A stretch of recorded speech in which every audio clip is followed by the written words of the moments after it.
$500 million. Yeah. Had So a that cost. the price you were told earlier was for one plant. So That's right, you're right. But it bothers me to think of all of the sewage places there are in this state.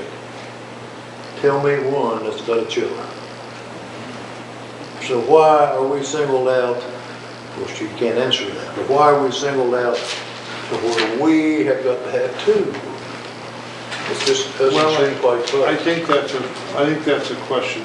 I mean, my personal opinion is that the only reason we're doing this at all is because DEP is requiring us to do it. Well, I understand that. But I think that in the process of Mr. Negley and Dr. Rigby going down there next week and talking with them, that maybe they can broach that subject, because I personally would not be in favor of wasting, or not wasting, but spending $500,000 until they could demonstrate to us that it was in fact necessary.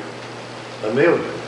Well, For two of them, if we put in two plants. well, we're just going to put in one plant in the valley. Yes, that's correct. I mean, Ask Nick, is there one at the village also, Nick? No. No, the question is, Nick, is there a chiller at the village?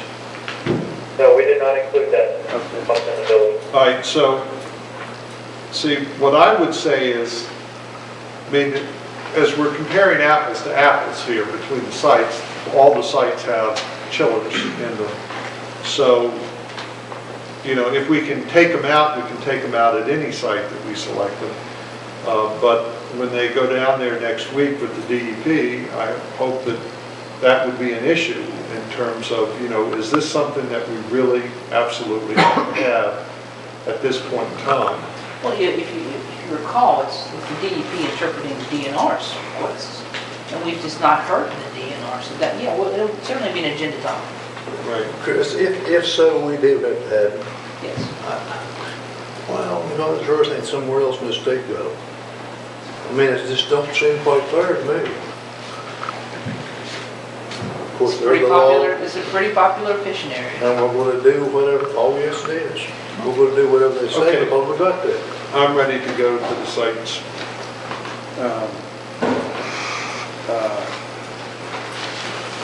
Do we want to talk about whether we want to do membranes at the village site, or are we cool with SPRs? Well, we have the sand filters at the village site. And I talked with Dave this morning about the adequacy of those and the potential of running the effluent through some sort of constructed membranes over time up there. Or not constructed membranes, but constructed polishing things. And we have the land up there, and that is something that we could do over time. So I think that would give us the quality of effluent that we're looking for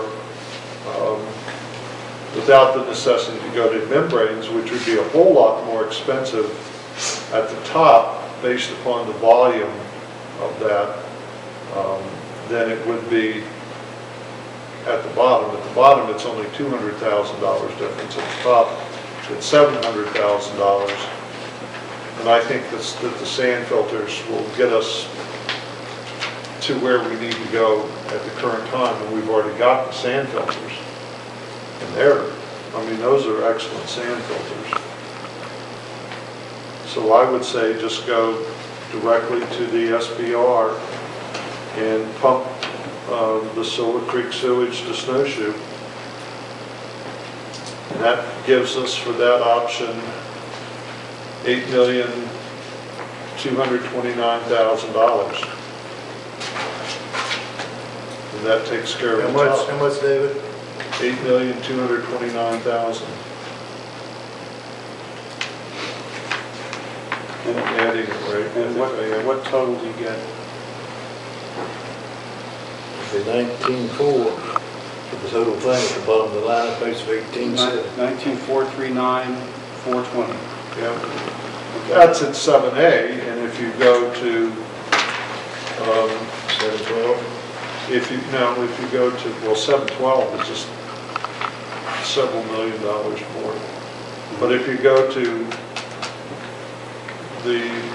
what you're really comparing is 18,773 to 19,439, $700,000 difference. Then you had to add 300,000 to that 18,773. For what? Because they didn't use the MDR option. Oh, and by the way, I thank you for bringing that up about the in its snowshoe by itself only. State law requires that we have 2 options, and we were presented with one, so I think just the in its snowshoe site by itself without any annexation, we have to automatically not do. Automatically not do what? Because the in its not considered, because we were not provided 2 options for that site. We're not talking about doing that anyway right now, but. Right. The DEP. Well, I mean, technology. Right. Per site. yeah. All right, I don't think we're going there anyway, so. But this total, Dave, doesn't include MDRs. If you're going apples to apples. Yeah. It does include MBRs in the valley. No, it doesn't. No, it doesn't. It doesn't? 1887 was the Harvey Galford SBR. Yeah. So actually it does go up. Let's see. Harvey Galford MBR is $204,000 more. Are you talking about for comparison's sake? Yeah. Right. And plus you've got an additional 100,000 in land. Okay. Right. So we have 3. So that brings it up to 8533. 8533. That's a comparison. It'd be 90, lot. What would it be total? Hang on, I've missed something up here. Let's see, if we add 304,000 to that figure,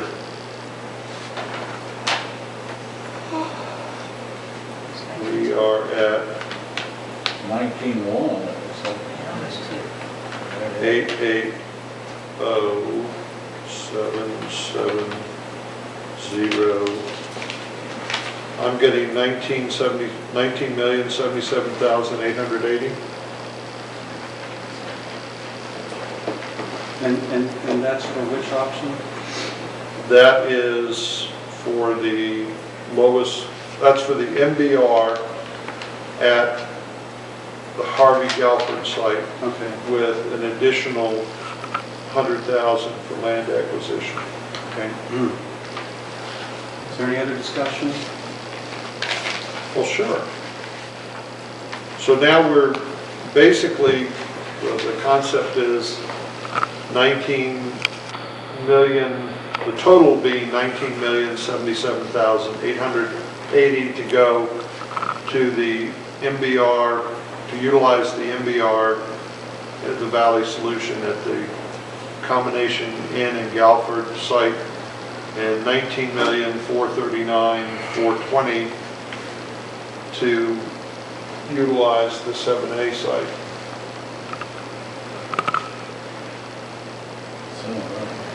All right. Here are the advantages that I see in the 7A site. What Lloyd was talking about in terms of the ease for the engineer, the clean slate, being able to design it from scratch. It's got a little bit more land area. It's a relatively safe area in case of accident, in case of a catastrophic failure, an earthquake, and something gives way, it's going to go into a large flat area with very little you know, permanent damage to people. I mean, you have to clean up the golf course, but wouldn't be the end of the world. The Inn Snowshoe is also a safe site in terms of sudden influxes of water because it goes down to a flat surface and spreads out. So from those 2 points, they're roughly equivalent. One is more hidden, and I think that my only concern about the Inn Snowshoe really is that from time to time there's going to be human error and mess ups, and it's going to stink a little bit until we get somebody there and get it back under control, and that might be aggravating to people. But it's pretty much a toss-up. I would be willing to go along with whatever you guys think is best.